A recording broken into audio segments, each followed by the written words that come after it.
नमस्कार. माय मराठी चॅनलवर आपले स्वागत आहे. आज आपण इयत्ता 8वीच्या सुलभ भारती या पाठ्यपुस्तकातील दुसरा पाठ मी चित्रकार कसा झालो चे वाचन आणि स्पष्टीकरण पाहणार आहोत. या पाठाचे लेखक आहेत ल म कडू. 1947 मध्ये यांचा जन्म झाला. ल म कडू हे प्रसिद्ध मराठी लेखक व चित्रकार आहेत. त्यांची बाल साहित्याची सुमारे 30 पुस्तके प्रकाशित आहेत. त्यांची झाड हे लहान मुलांसाठी असलेले द्विभाषिक म्हणजे 2 भाषांमध्ये असलेले पुस्तक, खारीचा वाटा हा कथा संग्रह आहे, जॉर्ज कार्वर हे चरित्र आहे, रावीचा मोर हे बाल साहित्य इत्यादी पुस्तके त्यांची प्रसिद्ध आहेत. त्यांना 2017 साली खारीचा वाटा या पुस्तकासाठी साहित्य अकादमीचा बाल साहित्य पुरस्कार व 2014 साली महाराष्ट्र शासनातर्फे उत्कृष्ट वाङ्मय निर्मितीचा साने गुरुजी पुरस्कार मिळालेला आहे. शेवगाव अहमदनगर येथे जानेवारी 2018 मध्ये झालेल्या बालकुमार साहित्य संमेलनाचे अध्यक्षपद त्यांनी भूषविलेले आहे. या पाठामध्ये निसर्गाच्या सानिध्यामध्ये आपल्यातील उपजत कला, उपजत म्हणजे जन्मजात असलेल्या कला शोधण्याचे कसे अनेक मार्ग आपल्याला निसर्गात सापडतात हे लेखकाने स्वानुभवातून म्हणजे स्वतःच्या अनुभवातून या पाठामध्ये सांगितलेले आहे. पाठाचे नावच आहे, शीर्षक आहे मी चित्रकार कसा झालो. आणि आपण यांच्या परिचयामध्ये सुद्धा पाहिले की स्वतः लेखक आहेत आणि चित्रकार सुद्धा आहेत. तर ते चित्रकार कसं झाले याचा प्रवास त्यांनी या पाठामध्ये सांगितलेला आहे. आपण पाठाचे वाचन करूया. मी तुमच्या एवढा असताना जे अनुभवले पाहिले ते तुम्हाला सांगणार आहे. प्रथम निसर्ग. आपण निसर्गाला कधीही विसरून चालणार नाही. त्याच्या विरोधात न जाता मर्जीत राहणं केव्हाही आपल्या फायद्याचं आहे. निसर्गातून आपलं पालन पोषण होतं आणि निसर्गच आपल्याला नाना कला शिकवतो. नाना कला म्हणजे विविध कला, विविध गोष्टी आपल्याला शिकवतो. निसर्ग धुंडाळत राहा, तुम्हाला सर्जनाच्या वाटा आपसूक सापडतील. की निसर्गाच्या विरोधात कधीही जाऊ नये असं लेखक ल म कडू आपल्याला इथे सांगतात. ते म्हणतात की निसर्गाच्या मर्जीमध्ये राहिलं, निसर्गाला जसं हवं तसं आपण वागलो तर ते आपल्या फायद्याचं आहे. आपलं पालन पोषण जे आहे ते निसर्गातूनच होतं आणि निसर्गातूनच आपल्याला विविध कला आपल्याला सापडतात. निसर्ग धुंडाळत राहा म्हणजे निसर्गामध्ये सतत शोधत राहा, तुम्हाला काही ना काहीतरी सापडतील. सर्जनाच्या म्हणजे नवनिर्मितीच्या वाटा सुद्धा तुम्हाला निसर्गातच सापडतील असं लेखक इथे म्हणतात. मुलांना आपण पाहतो की अनेक फोटोग्राफर आपण पाहतो ते निसर्ग चित्र काढत असतात, वाईल्ड लाईफ फोटोग्राफी आपण पाहतो. तर हे काय आहे तर निसर्गाशी संबंधितच हे सर्व घटक आहेत. कवी पाहतो आपण, लेखक पाहतो, त्यांच्या लेखनाचा विषय असतो निसर्ग, है ना. तर अशा निसर्गामध्ये आपल्याला अनेक वाटा सापडतात असं लेखक इथे सांगतात. आता ते स्वतःची गोष्ट सांगतात.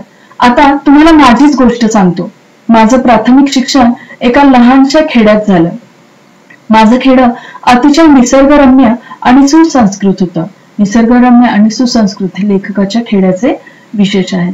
घनदाट जंगल, दुथडी भरून वाहणारी नदी, निळे डोंगर, हिरवी रानं, अवघा आनंदी आनंद हे सुद्धा लेखकाच्या खेड्याचे विशेष आहे. अशा वातावरणात माणसातील सर्जनशीलता म्हणजे नवनिर्मितीची जी क्षमता आहे ती उफाळून आली नाही तर नवलच. माझा एक मित्र होता. आम्हाला खूप वाटायचे की आपण चित्र काढावीत, पण काय करणार, आमच्याकडे कसलीच साधनं नव्हती. बघा विद्यार्थ्यांनो, आपल्याला आता इथे कळत आहे की ते स्वतःची गोष्ट सांगतात, ते आणि त्यांचा एक मित्र. तर त्यांचं खेडं हे छानसं लहानसं असं होतं, पण निसर्गरम्य आणि सुसंस्कृत होतं, जिथे नदी होती, डोंगर होते, हिरवी रानं होती आणि सगळा आनंदी आनंद. त्यांना चित्र काढावीशी वाटायची, पण चित्र काढण्यासाठी काय काय साधनं लागतात ते आपण पाहूया. पण ती कोणतीही साधनं लेखकाकडे त्यावेळी उपलब्ध नव्हती.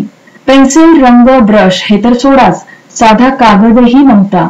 अभ्यासाची एकच वही, पाटीवर लिहिण्याची एक पेन्सिल, तिचे तुकडे झाले तरी सांभाळून वापरावी लागायची. दुसरी मिळण्याची शक्यता नव्हती.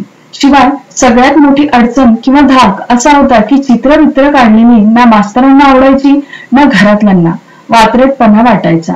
तर लेखक जेव्हा लहान होते तो काळ असा होता की तेव्हा ह्या ज्या को करिक्युलर गोष्टी आहेत, है ना, तर त्यांना एवढं फारसं महत्व नव्हतं. आजचे पालक हे मुलांना शोधून शोधून क्लासेस लावतात, चित्रकलेचे, पोहण्याचे.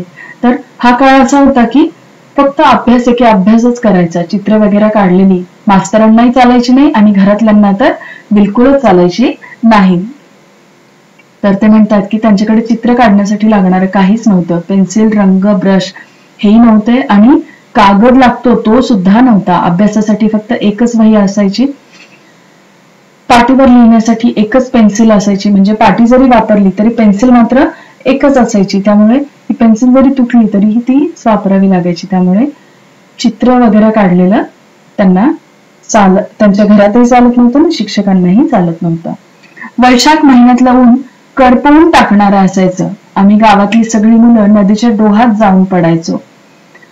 बघा, आता हे उन्हाळ्याचं वर्णन इथं आलेलं आहे की वैशाख महिन्यातलं कडक ऊन. मग सगळी मुलं गावात जी नदी होती त्या नदीच्या डोहामध्ये, डोहा म्हणजे नदीच्या एखाद्या भागामध्ये जो खोलगट भाग तयार झालेला असतो दगडांचा, त्याला डोहा असं म्हणतात. आपोआप नैसर्गिकरित्या खोल झालेला तो डोह. अंगात गारवा भरला की पुन्हा काठावर येऊन बसायचं. काठालगत खूप खडक होते. पाण्याच्या प्रवाहामुळे गुळगुळीत सपाट झालेले, लांब रुंद पसरलेले. तिथंच आम्हाला आमचा कॅनव्हास सापडला. या भल्या थोरल्या खडकावर मनसोक्त चित्र काढता येणार होती. म्हणजे बघा, लेखकाचा कॅनव्हास, कागद म्हणजे काय, नदी किनारी असलेले, प्रवाहामुळे गुळगुळीत सपाट झालेले, लांब रुंद पसरलेले खडक. पण काढणार कशाने चित्र, तोही मार्ग सापडला. आमच्या त्या भागात तांबूस रंगाचा मुरुम असतो, शिवाय पिवळट रंगाचे दगडही सापडतात.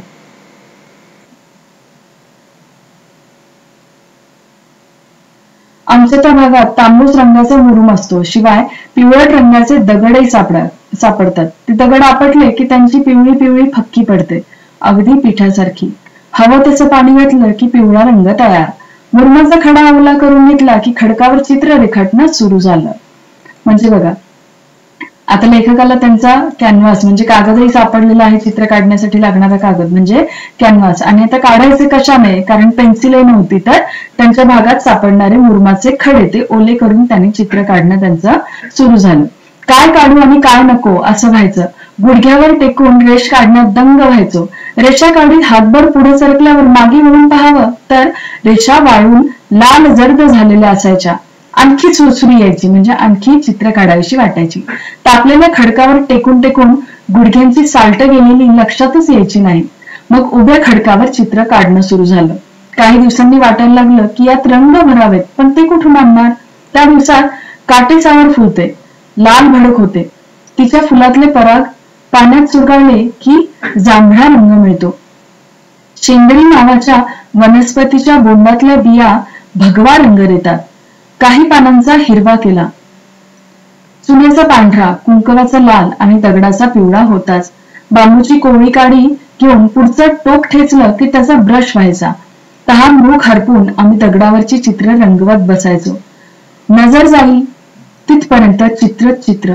थोड्या दिवसांनी पाऊस यायचा, नदी वाहायला लागायची. आमची चित्र नदीच्या पोटात गडप व्हायची. गडप होणे म्हणजे गायब होणे. मी जे काही व्यक्तिगत सांगतो आहे ते एक उदाहरण आहे.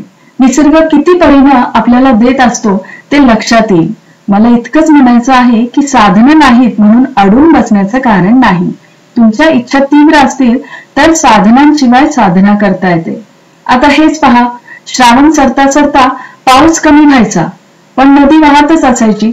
आमचा कॅनव्हास म्हणजे खडक मोकळा व्हायला पार चैत्र महिना उजाडायचा. तोवर काय करायचं, त्यातून आम्हाला मातीचा नाद लागला. लाल भडक मऊ क्षार माती हाताला लोण्यासारखी वाटायची. मूर्ती कराव्यात असं ठरलं, पण हा मातीचा खेळही लपून छपून करावा लागे. कधी गोठ्याच्या मागच्या बाजूला नाहीतर गावातील मंदिराजवळच्या बकुळीच्या झाडाखाली आमचा उद्योग चालायचा. मूर्ती करून वाळत ठेवल्या की काही काळानं त्यांना तडे जाऊन ढासळायच्या, हिरवळ व्हायचा. त्यावर काहीतरी उपाय शोधायला हवा होता.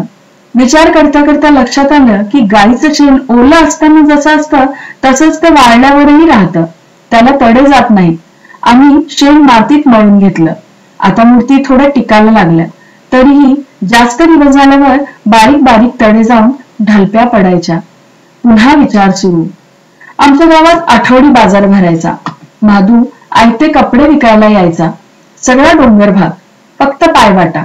तो आपला माल घोड्यावर लादून आणायचा. नांदरुकीच्या झाडाची दाट सावली पडायची. तो झाडाच्या मुळीला घोडा बांधून ठेवायचा. आम्हाला घोड्याची लीद दिसली. लीद म्हणजे घोड्याचं शेण. त्यात बरेच धागे दिसत होते. हे धागे माती भरून ठेवतील असा विचार करून आम्ही तो प्रयोग केला. आता आमच्या मूर्तींना बिलकुल तडे जात नव्हते. केवढा आनंद झाला हे मला शब्दात सांगता येणार नाही. मी माध्यमिक शाळेत असताना आर्किमिडीज या शास्त्रज्ञाचा धडा वाचला. त्याला हवं होतं ते तत्व शोधण्यासाठी तो साध्या वाटणाऱ्या गोष्टीतही ते शोधत राहायचा. ते सापडल्यावर तो न्हाणी घरातून युरेका युरेका करत धावत सुटला. तेव्हा माझ्या लक्षात आलं की आपल्यालाही तेवढाच आनंद झाला होता जेव्हा मूर्तींना तडे जाणं थांबलं होतं. आपल्या पुरता का होईना, पण तो एक शोध होता. मुलांनो, मी तुम्हाला एवढंच सांगेन की तुमच्या प्रत्येकात आर्किमिडीज दडलेला आहे. त्याला कायम जागता ठेवा. तुमचा आभाळ कायम आनंदाने भरलेलं राहील. बघा मुलांनो, इथे लेखक सांगतात की ते चित्रकार कसे झाले. त्यांचं गाव अगदी लहानसं होतं. त्यांना चित्र काढण्यासाठी कोणतीही साधनं उपलब्ध नव्हती, पण तरी त्यांनी चित्र काढायचं असं ठरवलं. मग चित्र काढण्यासाठी कागदही नसताना त्यांनी चित्र काढली ती नदीच्या काठावरती. जेव्हा पोहायला जायचे तेव्हा त्यांना तिथे सपाट झालेला गुळगुळीत झालेला खडक दिसला. मग त्या खडकावरती चित्र काढायचं असं ठरलं. पण चित्र काढणार कशाने, तर त्याचं उत्तरही त्यांना निसर्गानेच दिलं. त्या भागामध्ये मुरुम सापडायचा. त्या मुरुमाचा खडा त्यांनी पाण्यामध्ये ओला करून घेतला आणि त्यांनी चित्र काढायला सुरुवात केली. मग अशी चित्र काढून झाली आणि नंतर आता जेव्हा एक अचिव्हमेंट त्यांना मिळाली होती, चित्र काढून झाली होती, आता त्यांना त्यात रंग भरावेसे वाटत होते. पण रंग कसे, तर ते सुद्धा त्यांना निसर्गातच सापडले. पानांचा हिरवा, काटेसावर जी आहे तिचा लाल भडक है ना, तिच्या फुलातले परागकण चुरगाळले की त्यांचा जांभळा रंग, शेंद्रीच्या बियांपासून भगवा रंग, पानांचा हिरवा रंग, चुन्याचा पांढरा रंग, कुंकवाचा लाल रंग आणि दगडाचा पिवळा रंग होता. आता रंग भरण्यासाठी ब्रश कुठून, तर ते सुद्धा बांबूची कोवळी काडी ठेचून त्याचा ब्रश त्यांनी तयार केला. मग काही दिवसांनी हा जो यांचा कॅनव्हास आहे म्हणजे खडक जो आहे तो पावसामुळे नदीला पूर यायचा, पाणी यायचं आणि तो दगड, तो खडक पाण्यामध्ये झाकला जायचा. मग त्यावेळी त्यांनी दुसरा छंद जोपासला, दुसरा नाद त्यांना लागला, तर मातीपासून मूर्ती बनवण्याचा. आता त्या मूर्ती बनवत असताना त्या मूर्ती फार काळ टिकायचं नाही, त्याच्या ढलप्या पडायच्या, तडे जायच्या आणि त्या मूर्ती तुटून जायच्या. मग त्याचाही उपाय त्यांना निसर्गातच सापडला. तर त्यांनी गाईचं शेण, त्यामध्ये असे धागे दिसतात, तर ते त्यांनी त्या मातीमध्ये मिसळायला सुरुवात केली. आता त्यांच्या मूर्ती थोड्या टिकायला लागल्या होत्या, पण जास्त दिवस झाले की त्या पुन्हा ढलप्या जाऊन त्या मूर्ती खराब व्हायच्या, तडे पडायचे त्याला. तर याचंही उत्तर पुन्हा त्यांना निसर्गातच मिळालं. त्यांच्या गावामध्ये आठवडी बाजार भरायचा आणि माधू नावाचा एक व्यक्ती जो आहे तो आयते कपडे विकायला यायचा. आपला माल तो घोड्यावरती लादून आणायचा. मग घोड्याची लीद जी आहे, त्यांनी आता गाईचं शेण मिसळून पाहिलं होतं, दुसऱ्या वेळी त्यांनी घोड्याची लीद मिसळून पाहिली आणि काय आश्चर्य, आता त्यांच्या मूर्ती टिकायला लागल्या होत्या. आता मूर्तीला बिलकुल तडे जात नव्हते. तर हा आनंद किती मोठा होता हे त्यांना व्यक्त करता येत नव्हतं. पण जेव्हा ते माध्यमिक शाळेमध्ये जाऊ लागले आणि आर्किमिडीजचा पाठ त्यांनी वाचला, जेव्हा आर्किमिडीजला शोध लागला होता तेव्हा तो न्हाणी घरातून म्हणजे बाथरूम मधून युरेका युरेका करत ज्या अवस्थेत आहे त्या अवस्थेत पळत सुटला होता. तर लेखकाला जाणीव झाली की जेव्हा मला हा शोध लागला होता, आम्हाला हा शोध लागला होता मूर्ती टिकण्याचा, तेव्हा मला सुद्धा या आर्किमिडीज एवढाच आनंद झाला होता असं ते सांगतात. तर इच्छा असेल तर आपल्याला साधनं सुद्धा सापडतात, जशी लेखकाला इथे सापडलेली आहेत. नदीचा खडक, निसर्गातली रंग, त्यानंतर मूर्ती तुटतात म्हणून त्यामध्ये शेण मिसळणं, नंतर अधिक टिकाव्यात म्हणून त्यामध्ये घोड्याची लीद मिसळणं, ब्रश बांबूच्या काडीपासून तयार केलेला ब्रश. तर ह्या सगळ्या गोष्टी त्यांना निसर्गातच सापडल्या होत्या.